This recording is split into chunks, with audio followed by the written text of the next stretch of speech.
Hello students, UP BEd JEE joint entrance exam की counselling शुरू हो चुकी है। अगर आप यूपी बीएड जेईई का एग्जाम देके उसका रिजल्ट लेके काउंसलिंग का वेट कर रहे हैं तो ये वीडियो आपके लिए है। इस वीडियो में हम आपको बताएंगे कि आपको अपनी काउंसलिंग कहाँ से करनी है, काउंसलिंग का शेड्यूल क्या है और इसका प्रोसेस क्या है।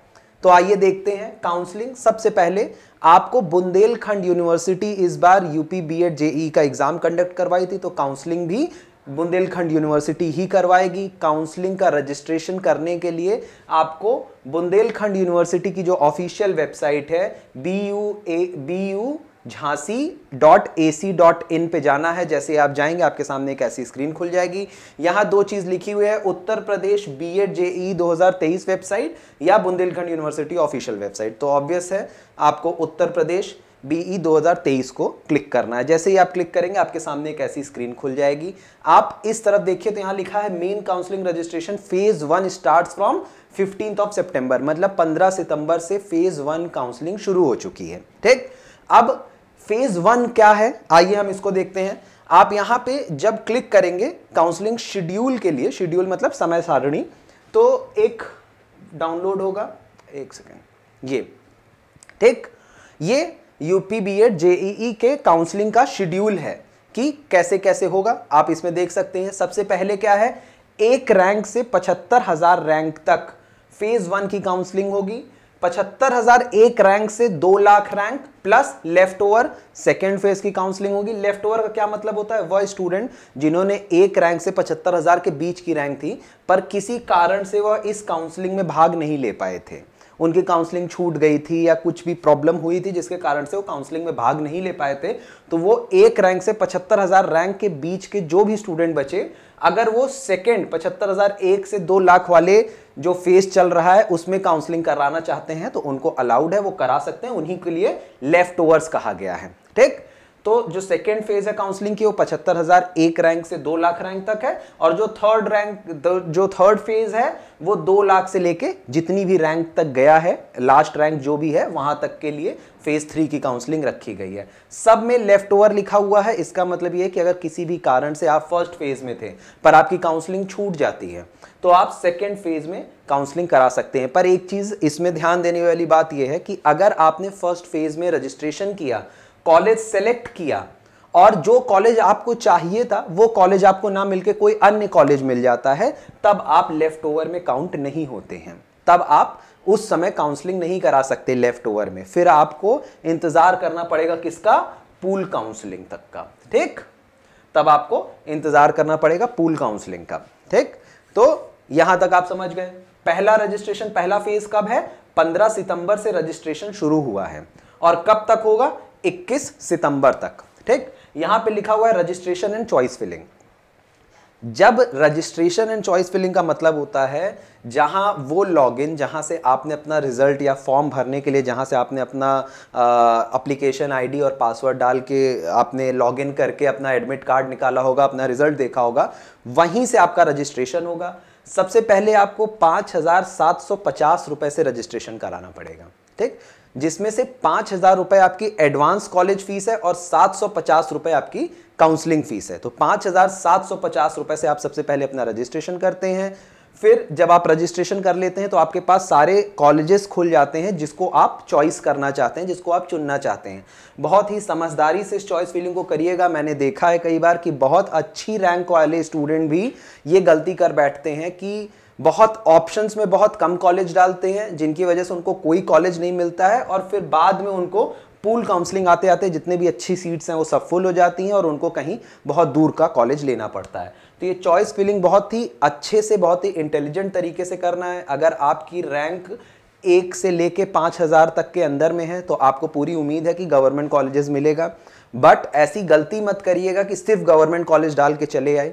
आप गवर्नमेंट के साथ नीचे के ऑप्शंस में जो आसपास के प्राइवेट कॉलेजेस हैं जो आपको पसंद है, जहां पे आप जाना चाहते हो, जा सकते हो, आप उनको भी ऑप्शंस में जरूर डालिएगा। क्योंकि बहुत बार ऐसा होता है कि स्टूडेंट्स सिर्फ गवर्नमेंट कॉलेजेस को डाल देते हैं और इसकी वजह से अगर किसी कारण से उनको गवर्नमेंट सीट नहीं मिलती है तो 5,000 रैंक वाला स्टूडेंट भी फिर पूल काउंसलिंग में जो बची हुई सीट्स रहती है उस पर उसको एडमिशन लेना पड़ता है। तो इसको चॉइस फिलिंग को बहुत इंटेलिजेंट करिएगा।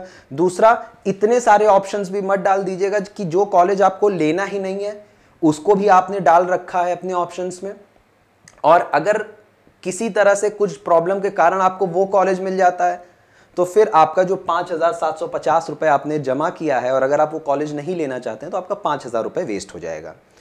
वो स्टूडेंट्स जो कि गवर्नमेंट कॉलेज के लिए अप्लाई कर रहे हैं, अगर उन्होंने 5,750 रुपये जमा कर दिया और गवर्नमेंट कॉलेज की फीस 3,000 रुपये ही है या 3,500 है या 2,500 है, तो ऐसे केसेस में आपका जो एडवांस कॉलेज फीस है वो पूरी फीस में एडजस्ट हो जाएगा, और जो रिमेनिंग अमाउंट होगा जब आप रजिस्ट्रेशन करते हैं तो आपको एक अकाउंट नंबर वहां पे डालना होता है।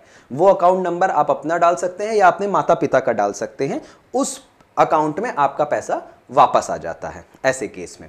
ठीक, अगर सेम चीज अगर आपने चॉइसेस डाली हैं 5,750 रुपए से रजिस्ट्रेशन करके 5-6 चॉइसेस डाली हैं और उस टोटल चॉइसेस में आपको कोई भी कॉलेज नहीं मिलता है, आपको कोई कॉलेज अलॉट नहीं होता है, उस केस में आपका 750 रुपए जो काउंसलिंग फीस है वो कट हो जाएगी, और जो 5,000 रुपए है वो जो आपने अकाउंट नंबर दिया हुआ है उसमें 5,000 रुपए आपका रिफंड आ जाएगा।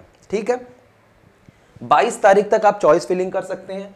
उसके बाद 23 तारीख को आपका अलॉटमेंट का रिजल्ट आ जाएगा। जो भी आपको कॉलेज अलॉट होता है आपका रिजल्ट आ जाएगा। उस कॉलेज की जो अलॉटमेंट के बाद 24 तारीख से लेके 28 तारीख तक 4 दिन का आपको समय दिया जाएगा अपनी रिमेनिंग फीस जमा करने का। फर्स्ट ईयर की टोटल फीस 51,250 रुपए होती है, जिसमें से 5,000 रुपए आपने ऑलरेडी जमा कर दिया होता है as a advance college fees registration के टाइम पे।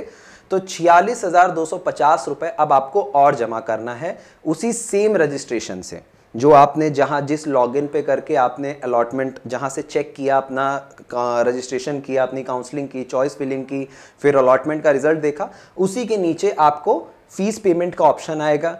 आप उस फीस को 46,250 रुपए जो आपकी रिमेनिंग फीस है आप वहीं से सबमिट कर देंगे, आप जो है वहीं से आप पेमेंट करेंगे, और जैसे ही आप 46,250 का पेमेंट करेंगे आपको अलॉटमेंट लेटर प्रिंट हो जाएगा। उस अलॉटमेंट लेटर को आपको 3 दिन के अंदर अपना जो अलॉटेड कॉलेज होता है वहां पे उस अलॉटमेंट लेटर को लेके आपको वहां पे रिपोर्ट करना रहता है। वहां पे जो कॉलेज आपको फॉर्मेलिटीज बताएगा, डॉक्यूमेंट वेरिफिकेशन करेगा, इन सब चीजों को वेरीफाई करके आपको अपने कॉलेज की एक फीस रसीद दे देगा। वो फीस रिसिप्ट आपकी मतलब आपका एडमिशन कंफर्म हो जाएगा।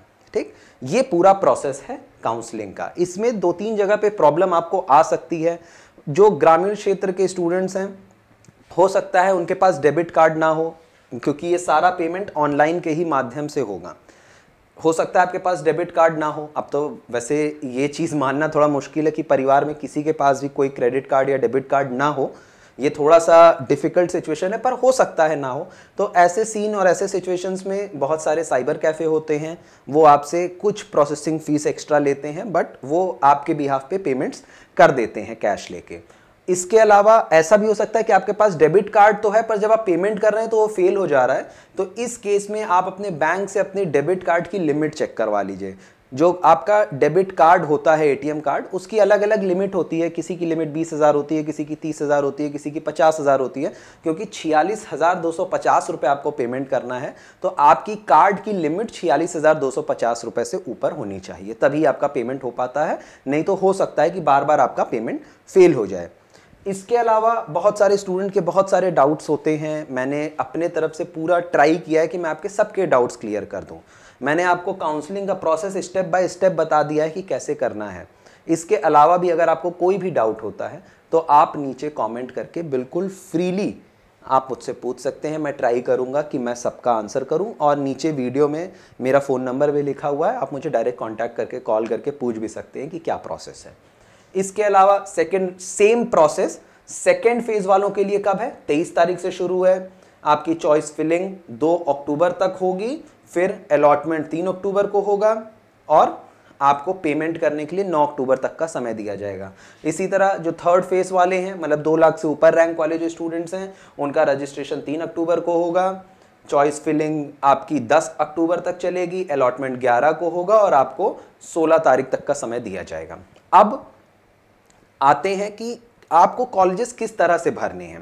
ठीक, ये आप मैं मानता हूं कि समझ चुके होंगे। दूसरी चीज, हाँ, एक और स्टूडेंट के मन में वहम होता है कि सर ये डायरेक्ट एडमिशन का क्या मतलब है, यहाँ पे लिखा हुआ है डायरेक्ट, तो क्या मैंने यूपी बीएड का एग्ज़ाम नहीं दिया है, जेई का एग्ज़ाम, और क्या मैं डायरेक्ट ऐसे आऊँ और कॉलेज में सीधा ले लूँ? नहीं, डायरेक्ट एडमिशन के लिए भी काउंसलिंग के द्वारा ही होती है। ये काउंसलिंग डायरेक्ट कॉलेज आपकी कर देती है, बट आपका यूपी बीएड जेईई में एक वैलिड रैंक होना चाहिए। वो रैंक चाहे जितना हो, उससे मैटर नहीं करता है, पर एक वैलिड रैंक होनी आवश्यक है। ठीक, बिना यूपी बीएड जेईई का एग्जाम दिए कोई भी स्टूडेंट बीएड उत्तर प्रदेश में बीएड नहीं कर सकता है। ठीक, तो इस पूल काउंसलिंग में और डायरेक्ट काउंसलिंग में आप चाहे जिस काउंसलिंग से आए, आपको यूपी बीएड जेईई का एग्जाम देना अनिवार्य है। बिना एग्जाम दिए आप नहीं कर सकते।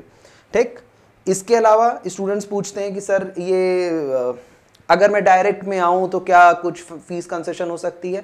मुझे हो सकता है कि कुछ कॉलेजेस हों जो जिनकी सीटें नहीं फुल हो रही हों और वो कुछ ट्राई करें और कंसेशन दे दें। वो कॉलेज की और मैनेजमेंट की अपनी अंडरस्टैंडिंग होती है, बट जितने भी अच्छे कॉलेजेस हैं, थर्ड राउंड के बाद जो भी मेन रोड पे कॉलेजेस हैं जहाँ पे पहुँचना बहुत आसान है, जो अच्छे कॉलेजेस हैं जहाँ पे पढ़ाई होती है, जहाँ पे टीचर्स हैं, जहाँ पे चीज़ें अच्छी हैं, वो सेकेंड राउंड और थर्ड राउंड के बाद उनके पास सीट्स बचती नहीं है डायरेक्ट काउंसलिंग के लिए। तो अगर आप इस सोच में है कि नहीं अभी नहीं लूँगा, अभी काउंसलिंग नहीं कराऊंगा, सीधा डायरेक्ट में चल के ले लिया जाएगा, तो हो सकता है शायद उस समय तक आपके पास सीट्स ना बचें और कहीं आपको बहुत दूर का या बहुत इंटीरियर का कॉलेज लेना पड़ जाए।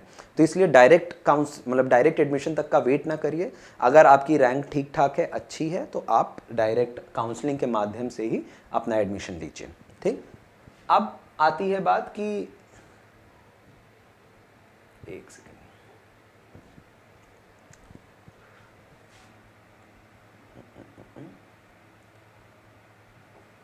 आखिर अपना सीट सिलेक्शन कैसे करें।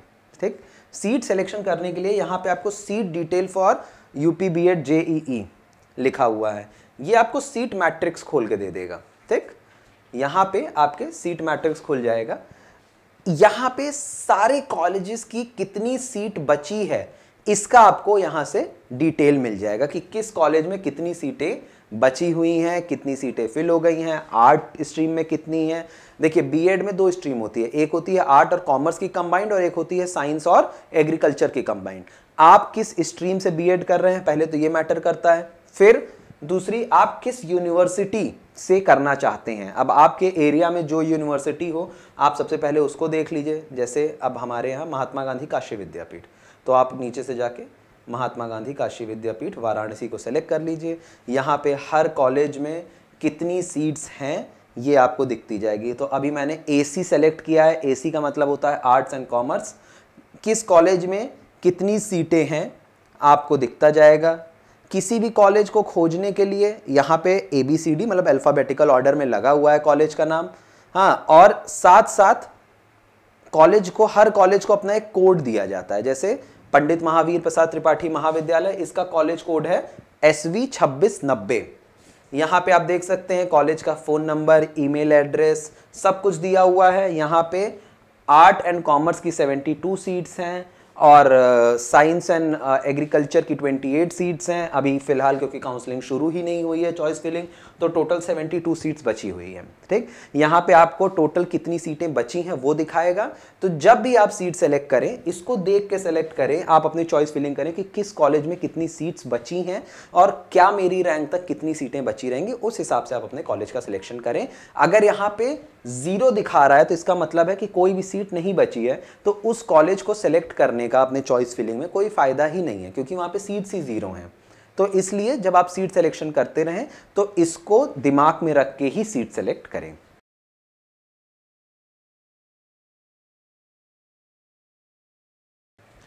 आइए, तो मुझे उम्मीद करता हूं कि ये सब समझ में आपको आ चुका होगा।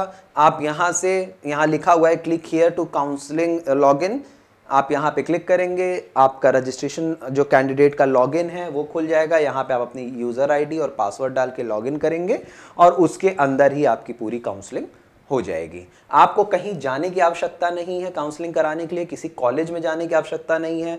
2-3 चीज़ों का आप बहुत ध्यान रखिएगा कि कई बार ऐसा होता है कि जो साइबर कैफ़े वाले होते हैं वो काउंसलिंग में जो आप सेलेक्ट कर रहे हैं उसके ऑप्शंस को ऊपर नीचे कर देते हैं। इस ऊपर नीचे करने से बहुत फ़र्क पड़ता है आपकी काउंसलिंग पे। आपको जो कॉलेज लेना है आप उसको पहले सेलेक्ट करवाइए, उसको ऊपर रखिए, क्योंकि बहुत बार ऐसा होता है कि आप कॉलेज कुछ और लेना चाहते थे और उसका ऑप्शन साइबर कैफ़े वालों ने नीचे कर दिया और किसी और कॉलेज का ऊपर कर दिया। तो इससे क्या होगा कि जब आपको कॉलेज अलॉट हो रहा होगा तो जो आप ऊपर डाले होंगे वो आपको पहले अलॉट होगा। तो वो कॉलेज जो आप लेना चाहते थे उसका ऑप्शन तो उन्होंने नीचे कर दिया, पर जो वो देना चाहते थे उसका ऊपर कर लिया। ठीक, तो एक ये थोड़ी सी धांधली चलती है, इस पे आप बहुत सतर्क रहिए, ध्यान दीजिए। फाइनल लॉक करने के पहले एक बार लिस्ट देख लीजिए।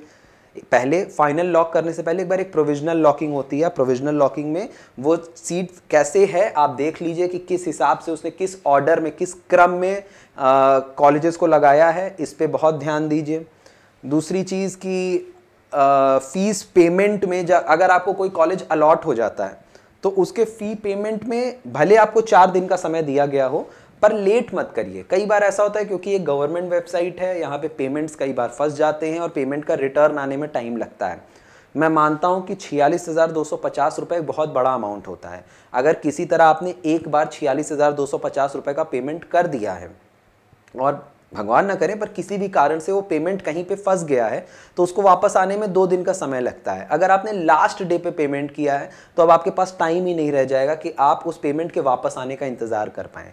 ऐसे अगर आप पहले ही दिन या दूसरे ही दिन पेमेंट कर देंगे और किसी भी कारण से अगर वो पेमेंट कहीं अटकता है तो एटलीस्ट आपके पास इतना समय है कि आप और पैसे की व्यवस्था कर सकें या उस पेमेंट को रिटर्न आने का वेट कर सकें।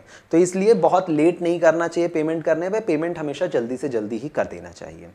इसके अलावा अगर आपको कोई भी डाउट हो, कोई भी शंका हो, कोई भी डाउट हो, कोई भी सवाल जो मुझसे छूट गया हो, अगर आप पूछना चाहते हो तो आप नीचे दिए गए नंबर पे कॉल कर सकते हैं या डायरेक्ट वीडियो पे कमेंट भी कर सकते हैं।